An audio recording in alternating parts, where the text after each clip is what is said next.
மூகாசுரா, மூகாசுரன் வந்தான். மூகாசுரா, உனக்கு ஒரு வரம் இருக்கு தெரியுமல்ல? தெரியும். என்ன வரம்?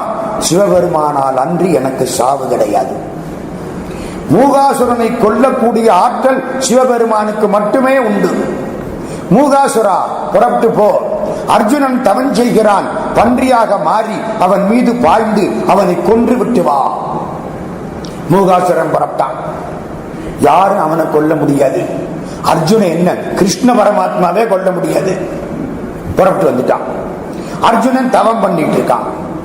தவம் பண்றவனுக்கு துன்பம் வந்தால் அதை தடுக்கக்கூடிய தகுதி, ஆற்றல், கடமை எல்லாம் சிவபெருமானுக்கு உண்டு. புறப்பட்டார். பன்றி வடிவத்தில் மூகாசுரன் வர்றான். இவன் அர்ஜுன மேல பாஞ்சிட்டான்னா அர்ஜுன இறந்து போயிடுவான். நான் கிளம்புறேன் அவனோட சண்டைக்கு. கிராத அர்ஜுனேயம். கிராதன்னா வேடன். புறப்பட்டான் வேடனாக, வேட்டுவ கோலத்துல. பக்கத்துல அம்பாள் பார்வதி. நானும் வரட்டுமா அப்படின்னாலாம். என்ன அர்ஜுனனுக்கு அருள் பண்ணணும்ல. புறப்படுனாராம் சிவபெருமான். முருகப்பெருமான் குழந்தையா இருந்தாரா. இந்த குழந்தையை இடுப்புல தூக்கிட்டு வரட்டுமா அப்படின்னாலாம். தூக்கிட்டு வா.